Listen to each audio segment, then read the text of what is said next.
Gadkari game changer plan. Bengaluru Mangaluru ಹೊಸ express way 335 kilometre ಉದ್ದ, 4 ಗಂಟೆ ಜರ್ನಿ, ಹೊಸ ಆರ್ಥಿಕ ರಾಜಧಾನಿ. ಬದಲಾಗುತ್ತಾ ಅಭಿವೃದ್ಧಿಯ ದಿಕ್ಕು.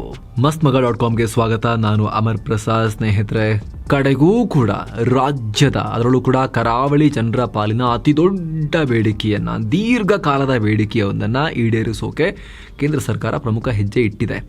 ರಾಜ್ಯದ ಆರ್ಥಿಕತೆಗೆ ಬಿಗ್ ಬೂಸ್ಟರ್ ಡೋಸ್ ಕೂಡ ಆಗಬಹುದು ಅಂತ ಕನ್ಸಿಡರ್ ಮಾಡಲಾಗ್ತಿರೋ ಬೆಂಗಳೂರು ಮಂಗಳೂರು ನಡುವಿನ ಹೈವೇ ಸುರಂಗ ಅಷ್ಟೇ ಅಲ್ಲ, ಕಂಪ್ಲೀಟ್ ಎಕ್ಸ್ಪ್ರೆಸ್ ವೇ ನಿರ್ಮಾಣಕ್ಕೆ ಮುಂದಾಗಿದೆ. ಅದರ ಬಿಡ್ಡಿಂಗ್ ಕೂಡ ಶುರುವಾಗಿದ್ದು 9 ಕಂಪನಿಗಳು ಅರ್ಜಿ ಕೂಡ ಹಾಕಿವೆ. ಎಲ್ಲ ಅಂದುಕೊಂಡಂತಾದರೆ ಕರಾವಳಿಯಿಂದ ರಾಜಧಾನಿಗೆ ಬರೋ ಅವಧಿ ಬರೀ 4 ಗಂಟೆಗೆ ಇಳಿಯುತ್ತೆ. ಚೆನ್ನೈ ಮೇಲಿನ ಡಿಪೆಂಡೆನ್ಸಿ ಪೋರ್ಟ್ ವಿಚಾರದಲ್ಲಿ ಕಮ್ಮಿ ಆಗೋ ನಿರೀಕ್ಷೆ ಇದೆ ಈ ಮೂಲಕ. ಹಾಗಿದ್ರೆ ಏನಿದು ಗಡ್ಕರಿ ಹಾಕಿರೋ ಹೊಸ ಎಕ್ಸ್ಪ್ರೆಸ್ ವೇ ಪ್ಲಾನ್? ಈ ಒಂದೇ ಒಂದು ದಾರಿ ರಾಜ್ಯಕ್ಕೆ ಎಷ್ಟು ಇಂಪಾರ್ಟೆಂಟ್? ಈ 2 ನಗರಗಳು ಜೋಡಣೆ ಮಾಡಿದ್ರೆ ರಾಜ್ಯದ ಆರ್ಥಿಕ ವೇಗ ಇನ್ನಷ್ಟು ಜಾಸ್ತಿ ಆಗೋದು ಹೇಗೆ? ಆದರೆ ಅದಕ್ಕಿರೋ ಚಾಲೆಂಜಸ್ ಏನು? ಎಲ್ಲವನ್ನ ಈ ವರದಿಯಲ್ಲಿ ಕ್ವಿಕ್ ಆಗಿ ನೋಡ್ತಾ ಹೋಗೋಣ. ಕಡೆ ತನಕ ಮಿಸ್ ಮಾಡಿದೆ ನೋಡಿ. ಎಕ್ಸ್ಪ್ರೆಸ್ ವೇಗೆ ಕೇಂದ್ರ ಸಿದ್ಧತೆ. ಜನವರಿಯಿಂದಲೇ ಮೊದಲ ಪ್ರಕ್ರಿಯೆ. ಸ್ನೇಹಿತರೆ, ದೇಶದ ಎಲ್ಲಾ ಕಡೆ ಈಗ ಎಕ್ಸ್ಪ್ರೆಸ್ ವೇಗಳ ಕಾಲ. ಬೆಂಗಳೂರು ಮತ್ತು ಚೆನ್ನೈ ನಡುವೆ ಕೂಡ ಎಕ್ಸ್ಪ್ರೆಸ್ ವೇ ಕನ್ಸ್ಟ್ರಕ್ಷನ್ ಕೆಲಸ ನಡೀತಾ ಇದೆ. ಅರ್ಧ ಆಗಿ ಹೋಗಿದೆ. ಶೀಘ್ರದಲ್ಲಿ ಒಂದು ಸ್ಟ್ರೆಚ್ ಓಪನ್ ಕೂಡ ಆಗ್ತಾ ಇದೆ. ಸೊ ಇದೇ ಮಾದರಿಯಲ್ಲಿ ಬೆಂಗಳೂರು ಮತ್ತು ಮಂಗಳೂರು ನಡುವೆ ಎಕ್ಸ್ಪ್ರೆಸ್ ವೇ ನಿರ್ಮಾಣ ಮಾಡೋಕೆ Gadkari and Modi team plan ಹಾಕಿದೆ. ಈಗ ಆಲ್ರೆಡಿ DPR ಸಿದ್ಧಪಡಿಸೋಕೆ ಟೆಂಡರ್ ಕೂಡ ಕರೆದಾಗಿದೆ. 9 ಕಂಪನಿಗಳು ಅರ್ಜಿ ಕೂಡ ಹಾಕಿಯಾಗಿದೆ. ಇದೇ ಜನವರಿಯಲ್ಲಿ ಈ ಟೆಂಡರ್ ಫೈನಲ್ ಆಗೋ ಸಾಧ್ಯತೆ ಇದೆ. ಅಲ್ಲದೆ 540 ದಿನಗಳಲ್ಲಿ ಈ DPR ಸಿದ್ಧಪಡಿಸೋಕೆ ಟೈಮ್ ಕೂಡ ಕೊಡಲಾಗಿದೆ. ಭೂ ಸ್ವಾಧೀನ ಮತ್ತು ಅಲೈನ್ಮೆಂಟ್ಗೆ ಕರ್ನಾಟಕದ ಲೋಕೋಪಯೋಗಿ ಇಲಾಖೆ ಕೂಡ ಕೈ ಜೋಡಿಸುತ್ತೆ. ಸದ್ಯ 2 ನಗರಗಳ ನಡುವೆ 350 ಕಿಲೋಮೀಟರ್ ಡಿಸ್ಟೆನ್ಸ್ ಇದ್ದು 335 ಕಿಲೋಮೀಟರ್ ಉದ್ದದ ಎಕ್ಸ್ಪ್ರೆಸ್ ವೇ ಅನ್ನು ಹಾಕೋಕೆ ಕೇಂದ್ರ ಸರ್ಕಾರ ಪ್ಲಾನ್ ಮಾಡಿದೆ ಅನ್ನೋ ಮಾಹಿತಿ ಈಗ ಲಭ್ಯವಾಗ್ತಿದೆ. ಎಲ್ಲೆಲ್ಲಿ ಹಾದು ಹೋಗುತ್ತೆ? ಯೋಜನೆ ಇನಿಷಿಯಲ್ ಸ್ಟೇಜ್ ನಲ್ಲಿರೋದ್ರಿಂದ ಇದರ ಬಗ್ಗೆ ಇನ್ನೂ ಹೆಚ್ಚಿನ ಚರ್ಚೆ ಆಗಬೇಕು. 6 ಪಥದ ರಸ್ತೆ ಹಾಕಬೇಕಾ, 4 ಪಥದ ರಸ್ತೆ ಹಾಕಬೇಕಾ ಅನ್ನೋ ಡಿಸ್ಕಷನ್ ನಡೀತಾ ಇದೆ. ಈಗ ಬೆಂಗಳೂರಿಂದ ಹಾಸನ ತನಕ 6 ಪಥದ ರಸ್ತೆ ಇದೆ. ಆ ಬಳಿಕ ಹೇಗೆ ಮುಂದುವರಿಸಬೇಕು ಅನ್ನೋ ಜಿಜ್ಞಾಸೆ ಇದೆ. ಬೇಲೂರು ಮೂಡಿಗೆರೆಯಿಂದ ಚಾರ್ಮಾಡಿ ಘಾಟ್ ಮಾರ್ಗದಲ್ಲಿ ನಿರ್ಮಿಸಬೇಕಾ ಅಥವಾ ಸಕಲೇಶ್ಪುರ ಶಿರಾಡಿ ಮೂಲಕ ಮಾಡಬೇಕಾ ಅನ್ನೋದ್ರ ಬಗ್ಗೆ ಚಿಂತನೆ ಇದೆ. ಸದ್ಯ 2ನೇ ಆಯ್ಕೆ ಅಂದರೆ ಶಿರಾಡಿ ಘಾಟ್ ಮೂಲಕವೇ ಯೋಜನೆ ಹೋಗಬಹುದು ಅಂತ ಹೇಳಲಾಗ್ತಿದೆ. ಯಾಕಂದರೆ ಆಲ್ರೆಡಿ ಶಿರಾಡಿ ಘಾಟಲ್ಲಿ ಸುರಂಗ ಮಾಡೋಕೆ ಕೇಂದ್ರ ಸರ್ಕಾರ ಪ್ಲಾನ್ ಇಟ್ಕೊಂಡಿತ್ತು. 15,000 ಕೋಟಿ ರೂಪಾಯಿ ಖರ್ಚನ್ನು ಕೂಡ ಮಾಡೋಕೆ ಎಲ್ಲ ಅಲ್ಲಿಗೆ ಪ್ಲಾನಿಂಗ್ ಇದೆ. ಸೊ ಅದನ್ನು ಈ ಯೋಜನೆಯ ಭಾಗ ಮಾಡಿಕೊಂಡು ಎಕ್ಸ್ಪ್ರೆಸ್ ವೇ ಮಾಡಬೇಕು ಅಂತ ಲೆಕ್ಕಾಚಾರ ಇದೆ. ಈಗ ಇರೋ NH75ನಲ್ಲಿ ಸಾಕಷ್ಟು ಸಮಸ್ಯೆಗಳಿವೆ.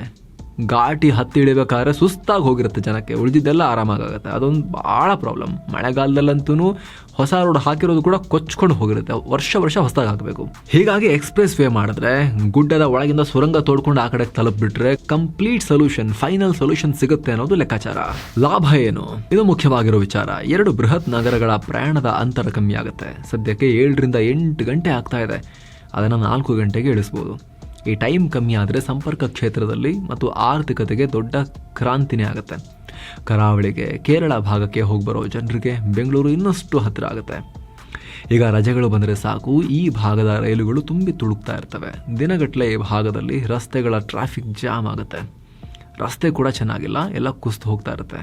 ಸೊ ಇದೊಂದು ಆಲ್ ವೆದರ್ ಎಕ್ಸ್ಪ್ರೆಸ್ ವೇ ಅಂತ ಹೇಳ್ತಿರೋದ್ರಿಂದ ಎಲ್ಲ ಸಮಸ್ಯೆಗಳಿಂದ ಮುಕ್ತಿ ಸಿಗುತ್ತೆ. ಕನೆಕ್ಟಿವಿಟಿ ಚೆನ್ನಾಗಾದ್ರೆ ಲಕ್ಷದ್ವೀಪ, ಮಡಿಕೇರಿ ಹಾಗೂ ಉಡುಪಿ, ಉತ್ತರ ಕನ್ನಡ ಭಾಗ ಪ್ರವಾಸೋದ್ಯಮಕ್ಕೂ ಹೆಲ್ಪ್ ಆಗುತ್ತೆ. ಎಲ್ಲಕ್ಕಿಂತ ಮುಖ್ಯವಾಗಿ ರಾಜ್ಯದ ಆರ್ಥಿಕತೆಯ ದಿಕ್ಕನ್ನು ಬದಲಿಸೋ ದಾರಿ ಕೂಡ ಇದಾಗಬಹುದು. ನಿಮಗೆ ಗೊತ್ತು, ಮಂಗಳೂರು ಮತ್ತು ಬೆಂಗಳೂರು ರಾಜ್ಯ ಹಾಗೂ ದೇಶದಲ್ಲೇ ಪ್ರಮುಖ ವಾಣಿಜ್ಯ ಕೇಂದ್ರಗಳು. ಬೆಂಗಳೂರಿನ ಬಗ್ಗೆ ಹೇಳೋದೇ ಬೇಡ. IT ಕ್ಯಾಪಿಟಲ್, ದೇಶದ ದೊಡ್ಡ ಉತ್ಪಾದನಾ ಕೇಂದ್ರ, ಆಟೋಮೊಬೈಲ್ನಿಂದ ಮೀನಿನ ಅಂಗಡಿ ತನಕ ದೊಡ್ಡ ಮಾರ್ಕೆಟ್ ಇದೆ ಇಲ್ಲಿ. ಹಾಗೆ ಮಂಗಳೂರು ರಾಜ್ಯದ 2ನೇ ದೊಡ್ಡ ಬಿಸ್ನೆಸ್ ಸೆಂಟರ್. ಮೇಲಾಗಿ ಬಂದರು, ಇನ್ಫ್ಯಾಕ್ಟ್ ಭಾರತದ 9ನೇ ದೊಡ್ಡ ಬಂದರು, ಕರ್ನಾಟಕದ ಹೆಬ್ಬಾಗಿಲು ಅಂತ ಕರೀತಾರೆ. ಸೊ ಇವತ್ತಿಗೂ 75ರಷ್ಟು ಕಾಫಿ ಮತ್ತು ಗೋಡಂಬಿ ಇಲ್ಲಿಂದ ರಫ್ತಾಗುತ್ತೆ. ಸಾಕಷ್ಟು ಗುಡಿ ಕೈಗಾರಿಕೆಗಳಿವೆ. ಲೀಫ್ ಸ್ಪ್ರಿಂಗ್ ಉದ್ಯಮ ಇದೆ. ದೇಸಿ ಮತ್ತು ಜಾಗತಿಕ ಕಂಪನಿಗಳು ಬೇರು ಬಿಡ್ತಾ ಇದ್ದಾವೆ. ಔಷಧಿ, ಪಾನೀಯ ಸಂಸ್ಥೆಗಳು, ದೋಣಿ ಮತ್ತು ಹಡಗು ತಯಾರಿಕಾ ಘಟಕಗಳು ಇವೆ. ಈಗ ಆಲ್ರೆಡಿ ಆಗ್ನೇಯ ಏಷ್ಯಾ ದೇಶಗಳಿಂದ ಹೆಚ್ಚು ಮರಮುಟ್ಟುಗಳನ್ನು ಆಮದು ಮಾಡಿಕೊಂಡು ಅದನ್ನು ವ್ಯಾಲ್ಯೂ ಎಡಿಷನ್ ಮಾಡ್ತಿದ್ದಾರೆ. ಹಾಗೆ ಮಂಗಳೂರಲ್ಲಿ ಸಾಗರೋತ್ಪನ್ನ ಮಾರುಕಟ್ಟೆ ಮತ್ತು ಸಾಗರೋತ್ಪನ್ನ ಕೈಗಾರಿಕೆಗಳಿವೆ. ಎಲ್ಲಕ್ಕಿಂತ ಮುಖ್ಯವಾಗಿ ಮಂಗಳೂರಲ್ಲಿ ಆಯಿಲ್ ಸ್ಟೋರೇಜ್ ಇದೆ. ವಿಶ್ವದ 3ನೇ ಅತಿ ದೊಡ್ಡ ಆಯಿಲ್ ಇಂಪೋರ್ಟರ್ ಆಗಿರೋ ಭಾರತ ಇದುವರೆಗೂ ಬರೀ 3 ಸ್ಟ್ರಾಟಜಿಕ್ ಸ್ಟೋರೇಜ್ಗಳನ್ನು ಹೊಂದಿದೆ. ಒಂದು ವೈಜಾಗಲ್ಲಿ, 2ನೇದು ಪಡೂರು, ಇನ್ನೊಂದು ಮಂಗಳೂರಲ್ಲಿ. ಸದ್ಯ 15 ಲಕ್ಷ ಟನ್ನಷ್ಟು ಆಯಿಲ್ ಕೆಪಾಸಿಟಿ ಇದೆ. ಇದನ್ನು 53 ಲಕ್ಷಕ್ಕೆ ಏರಿಸೋಕೆ ಸರ್ಕಾರ ಪ್ಲಾನ್ ಹಾಕಿದೆ. ಗಲ್ಫ್ ಕಂಟ್ರೀಸ್ಗೆ ಹತ್ತಿರದಲ್ಲಿರೋ ಮಂಗಳೂರು ಅಭಿವೃದ್ಧಿಯಲ್ಲಿ ಓಡ್ತಿರೋ ದಕ್ಷಿಣದ ರಾಜ್ಯಗಳಿಗೆ ತೈಲ ಪೂರೈಸೋ ಸೆಂಟರ್ ಆಗ್ಬೋದು. ಈ ಭಾಗದಲ್ಲಿ ಹಲವು ರೀತಿಯ ಪ್ರತ್ಯಕ್ಷ ಮತ್ತು ಪರೋಕ್ಷ ಉದ್ಯೋಗ ಸೃಷ್ಟಿ ಮಾಡ್ಬೋದು. ಮೇಲಾಗಿ ಮಂಗಳೂರು ಡೀಪ್ ಸಿ ಅಂದರೆ ಆಳ ಸಮುದ್ರ. ಹಡಗುಗಳಿಗೆ ಲಂಗರು ಹಾಕೋಕೆ, ಬಂದರುಗಳನ್ನು ನಿರ್ಮಿಸೋಕೆ ಇದು ಆಯಕಟ್ಟಿನ ಜಾಗ. ಮಂಗಳೂರನ್ನು ಅಂತಾರಾಷ್ಟ್ರೀಯ ಬಂದರು ಮಾಡೋಕೆ ಬೇಕಾದ ಎಲ್ಲ ಅವಕಾಶಗಳು ಕೂಡ ಇವೆ. ದೊಡ್ಡ ಒಂದು ಶಿಪ್ಪಿಂಗ್ ಸೆಂಟರ್ ಮಾಡೋಕೆ ಅವಕಾಶ ಇದೆ ಈ ಪೋರ್ಟನ್ನು. ಒಂಥರ ಮಹಾರಾಷ್ಟ್ರಕ್ಕೆ ಮುಂಬೈ ಹೇಗೋ ಹಾಗೆ ಒಂದು ರೀತಿಯ ಆರ್ಥಿಕ ರಾಜಧಾನಿನೇ ಮಾಡ್ಬೋದು ಇದನ್ನು, ಅಷ್ಟು ಸ್ಕೋಪ್ ಇದೆ. ಹೀಗಾಗಿ ಬೆಂಗಳೂರಿನಂಥ ಒಂದು ದೊಡ್ಡ ಮಾರ್ಕೆಟ್ಗೆ, ಕೈಗಾರಿಕಾ ನಗರಕ್ಕೆ ಇಂಥ ಇಂಟರ್ನ್ಯಾಷನಲ್ ಕನೆಕ್ಟಿವಿಟಿ ಇರೋ ಸಿಟಿ ಕನೆಕ್ಟ್ ಆದರೆ ಅದು ಆಮದು ರಫ್ತಿಗೆ ದೊಡ್ಡ ಬೂಸ್ಟ್ ಕೊಡುತ್ತೆ. ಇಂಧನ, ಗ್ಯಾಸ್, ಖನಿಜ ಸಂಪತ್ತು, ಚಪ್ಪಲಿಯಿಂದ ಬಟ್ಟೆ ತನಕ, ಕಾರ್ನಿಂದ ಕಾರ್ಪೆಟ್ ತನಕ ಎಲ್ಲವನ್ನ ತರಿಸ್ಕೊಳ್ಬೋದು, ಮಾರ್ಬೋದು. ನಿಮ್ಗೆ ಗೊತ್ತಿರೋ ಹಾಗೆ ಸದ್ಯಕ್ಕೆ ಬೆಂಗಳೂರು ತನ್ನ ಆಮದು ರಫ್ತಿಗಾಗಿ ಮ್ಯಾಕ್ಸಿಮಮ್ ಯಾವ ಪೋರ್ಟ್ ಮೇಲೆ? ತಮಿಳುನಾಡಿನ ಚೆನ್ನೈ ಪೋರ್ಟ್ ಮೇಲೆ ಡಿಪೆಂಡ್ ಆಗಿದೆ. ಕಾರಣ ಮಂಗಳೂರಿಗೆ ಹೋಲಿಸ್ಕೊಂಡ್ರೆ ಚೆನ್ನೈಗೆ ಈಸಿ ಕನೆಕ್ಟಿವಿಟಿ ಇದೆ. ತಿರುವು ಮುರುವು ಆ ಥರದ್ದೆಲ್ಲ ಜಾಸ್ತಿ ಸಮಸ್ಯೆ ಇಲ್ಲ, ಸ್ಟ್ರೈಟಾಗಿ ನುಗ್ಗಿಬಿಡ್ಬೋದು. ಈಗಂತೂ ಅರ್ಧಕ್ಕರ್ಧ ಎಕ್ಸ್ಪ್ರೆಸ್ ವೇ ಕನ್ಸ್ಟ್ರಕ್ಷನ್ ಕೆಲಸ ಕೂಡ ಆಗಿ ಹೋಗಿದೆ. ಆದರೆ ಚೆನ್ನೈ ಬಂದರೂ ಇತ್ತೀಚೆಗೆ ತನ್ನ ಪ್ರಾಮುಖ್ಯತೆ ಕಳ್ಕೊಳ್ತಿದೆ, ಸಾಕಷ್ಟು ಸಮಸ್ಯೆ ಫೇಸ್ ಮಾಡ್ತಿದೆ. ಅಲ್ಲೇ ದೂರ ಮತ್ತು ಟ್ಯಾಕ್ಸ್ ಕಾರಣದಿಂದ ಈ ಮಾರ್ಗ ಚೂರು ದುಬಾರಿ. ಸೊ ಯಾವುದೇ ರೀತಿಯ ಅಡೆತಡೆ ಇಲ್ಲದೆ, ಸುಂಕದ ಸಮಸ್ಯೆ ಇಲ್ಲದೆ, ಹೆಚ್ಚುವರಿ ವೆಚ್ಚ ಇಲ್ಲದೆ ನಮ್ಮ ರಾಜ್ಯದ ಒಂದು ನಗರವನ್ನೇ, ನಮ್ಮದೇ ಪೋರ್ಟನ್ನು ನಾವು ಬಳಸ್ಬೋದು. ಆಫ್ಕೋರ್ಸ್ ಬೆಂಗಳೂರಿಗೆ ಏರ್ ಕನೆಕ್ಟಿವಿಟಿ ಚೆನ್ನಾಗಿದೆ, ಆದರೆ ಹಡಗಿನಲ್ಲಿ ತಗೊಂಡು ಹೋಗುವಷ್ಟು ವಿಮಾನದಲ್ಲಿ ತಗೊಂಡು ಹೋಗೋಕ್ಕಾಗಲ್ಲ. ಇವತ್ತಿಗೂ ಕೂಡ ಜಾಗತಿಕವಾಗಿ ಶಿಪ್ಪಿಂಗ್ ಇಂಪಾರ್ಟೆಂಟ್. ಹಡಗಲ್ಲೇ ಆಮದು ರಫ್ತು ಆಗೋದು ಜಾಸ್ತಿ. ಜೊತೆಗೆ ಮಂಗಳೂರು ಗಲ್ಫ್ ಭಾಗಕ್ಕೆ ಹತ್ತಿರ. ಬೇಕಿದ್ರೆ ಆಗ್ನೇಯ ಏಷ್ಯಾ ದೇಶಗಳನ್ನು ಕೂಡ ನಾವಿಲ್ಲಿಂದ ಕನೆಕ್ಟ್ ಮಾಡೋಕ್ಕಾಗತ್ತೆ. ಈಗ ಬೆಂಗಳೂರು, ಅದರ ಸುತ್ತಮುತ್ತ ತುಮಕೂರು, ಹಾಸನ ಭಾಗದಲ್ಲಿ ಒಂದಷ್ಟು ಕೈಗಾರಿಕೆಗಳು ತಲೆ ಎತ್ತುತ್ತಾ ಇವೆ. ಮುಂದೆ ಇವುಗಳು ಉತ್ಪಾದನಾ ಕೇಂದ್ರಗಳಾದರೆ ನಮ್ಮ ವಸ್ತುಗಳನ್ನು ರಫ್ತು ಮಾಡೋಕ್ಕೆ ಸಾಧ್ಯ ಆಗುತ್ತೆ. ಬಿಡಿ ಭಾಗಗಳನ್ನು ಅಥವಾ ಕಚ್ಚಾ ವಸ್ತುಗಳನ್ನು ಆಮದು ಮಾಡ್ಕೋಬೋದು. ಇದು ಈ ಭಾಗದ ಆರ್ಥಿಕ ಚಟುವಟಿಕೆಯ ವೇಗವನ್ನು ಹೆಚ್ಚು ಮಾಡುತ್ತೆ. ಏನು, ಎಕ್ಸ್ಪ್ರೆಸ್ ವೇನ ಉದ್ದಕ್ಕೂ ಸಿಗೋ ನಗರ ಪಟ್ಟಣಗಳ ಲ್ಯಾಂಡ್ ವ್ಯಾಲ್ಯೂ ಕೂಡ ಜಾಸ್ತಿ ಆಗುತ್ತೆ. ಸೊ ಯಾವ ರೀತಿಯಲ್ಲಿ ನೋಡಿದ್ರೂ ಕೂಡ ಈ ಪ್ಲಾನ್ ರಾಜ್ಯದ ಅತ್ಯಂತ ಪ್ರಮುಖ ಯೋಜನೆಗಳಲ್ಲೊಂದು ಅಂತ ಕರೆಸ್ಕೊಳ್ಳುತ್ತೆ. ಸಚಿವ ದಿನೇಶ್ ಗುಂಡೂರಾವ್ ಕೂಡ ಇದು ರಾಜ್ಯಕ್ಕೆ ತುಂಬ ಬೇಕಾಗಿರೋ ಯೋಜನೆ ಅಂತ ಹೇಳಿದ್ದಾರೆ. ರಾಜ್ಯಕ್ಕೆ ದೊಡ್ಡ ಮಟ್ಟದಲ್ಲಿ ಲಾಭ ಆಗುತ್ತೆ ಅಂತ ಹೇಳಿದ್ದಾರೆ.